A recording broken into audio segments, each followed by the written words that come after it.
Assalamualaikum warahmatullahi wabarakatuh. Perkenalkan, nama saya Neti Lestari dengan NIM 2107400014. Nah, hari ini saya akan membahas tentang media audiovisual. Apa sih itu media audiovisual? Jadi, media audiovisual adalah media yang menggabungkan antara unsur suara dan juga unsur gambar. Nah, media audiovisual ini dapat digunakan untuk menyampaikan informasi, mendidik, menghibur, dan juga mempengaruhi orang lain. Nah, selanjutnya saya akan menjelaskan jenis-jenis dari media audiovisual. Media audiovisual dibedakan menjadi dua jenis. Yang pertama ada media audiovisual rekaman dan yang kedua ada media audiovisual langsung. Nah, yang pertama ada media audiovisual rekaman. Apa itu media audiovisual rekaman? Jadi, media audiovisual rekaman adalah media yang dibuat dengan cara merekam gambar dan juga suara. Contohnya itu seperti film, video pembelajaran, atau animasi.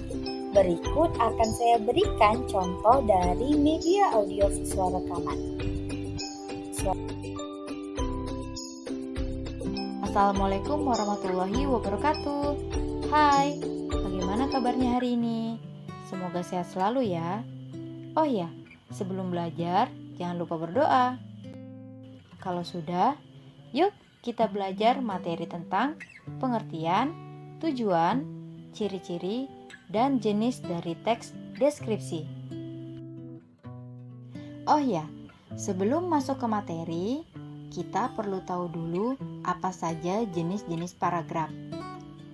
Ada 5 jenis paragraf, dan kalau disingkat namanya menjadi depan.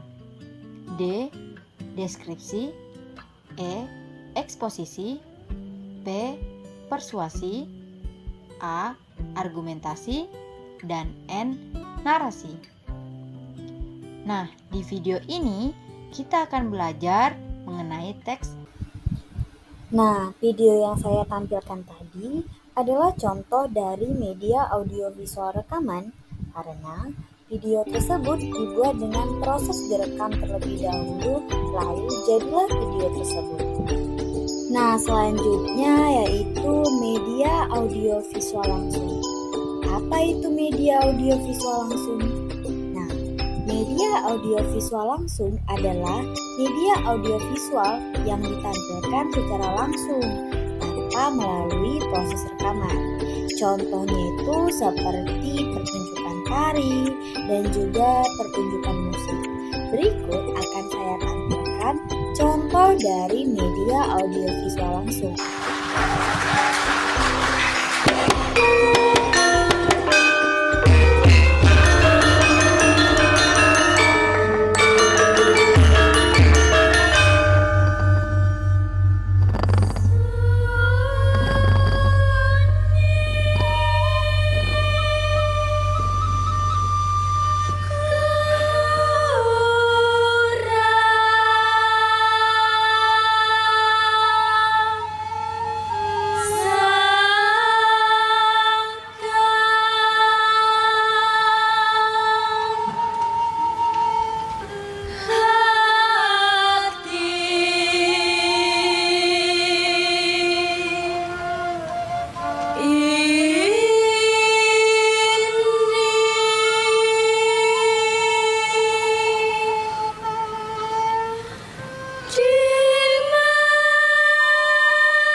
Nah, kenapa pertunjukan tari atau pertunjukan musik disebut dengan media audiovisual langsung?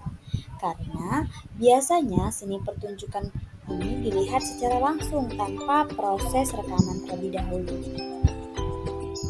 Nah, selanjutnya ada ciri-ciri dari media audiovisual.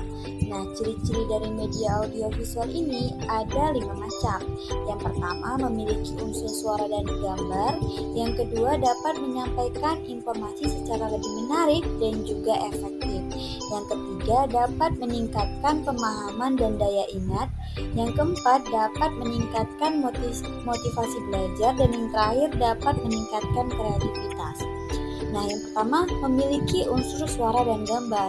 Tentunya media audiovisual ini memiliki unsur suara dan gambar karena media audiovisual menggabungkan antara unsur suara dan juga unsur gambar. Yang kedua, dapat menyampaikan informasi secara lebih menarik dan juga efektif. Media audiovisual dapat menyampaikan informasi secara lebih menarik dan juga efektif dibandingkan dengan media lain seperti media cetak atau media tulis. Hal ini karena media audiovisual dapat melibatkan dua indera manusia, yaitu indera penglihatan dan juga indera pendengaran. Yang ketiga, dapat meningkatkan pemahaman dan daya ingat. Media audiovisual dapat meningkatkan pemahaman dan juga daya ingat karena dapat memberikan gambaran yang lebih jelas tentang materi yang disampaikan. Yang keempat, dapat meningkatkan motivasi belajar. Media audiovisual dapat meningkatkan motivasi belajar karena dapat membuat proses belajar menjadi lebih menyenangkan dan juga tidak membosankan. Yang terakhir, dapat meningkatkan kreativitas. Media audiovisual dapat meningkatkan kreativitas karena dapat memberikan kesempatan kepada siswa untuk mengeksplorasi berbagai macam ide dan juga gagasan. Nah, selanjutnya akan saya jelaskan penggunaan media audiovisual dalam pembelajaran. Dengan menggunakan media audiovisual yang tepat, pembelajaran dapat menjadi lebih efektif dan juga menyenangkan. Berikut akan saya jelaskan dan saya beri contoh penggunaan media audiovisual dalam pembelajaran. Yang pertama, film dokumenter. Film dokumenter dapat digunakan untuk menyampaikan materi pembelajaran yang bersifat faktual, seperti materi sejarah, geografi, atau ilmu pengetahuan.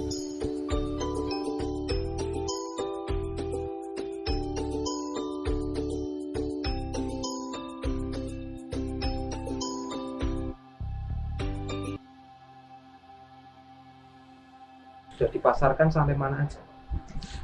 Untuk kopi kami masih di sekitar Jawa Tengah ya. Antar kota. Antar kota. Kota mana aja? Kemarin ke Demak, mungkin ke Wonosari, Jogja, Semarang. Itu peminatnya banyak. Kebanyakan roastery yang ambil. Oh? Roastery. Roastery itu? Roastery itu ya roasting kopi. Tahun 2018 pernah dapat peringkat 2 kabupaten untuk kopi tersebut.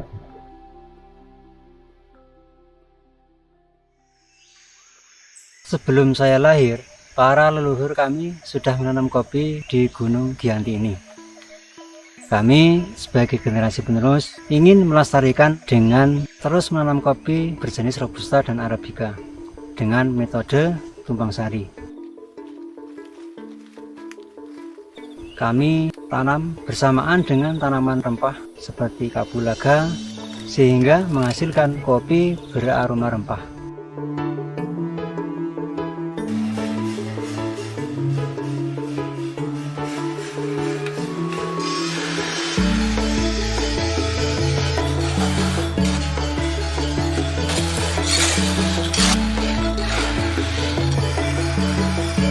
Hal ini menjadi suatu bentuk ciri khas kearifan lokal masyarakat desa Pasangsari di sini.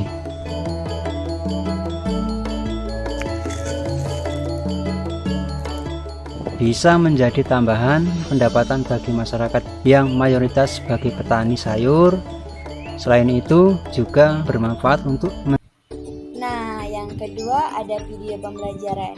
Video pembelajaran dapat digunakan untuk menyampaikan materi pembelajaran yang bersifat teoritis, seperti materi matematika, fisika, atau kimia, seperti yang sudah saya tampilkan di video awal tadi.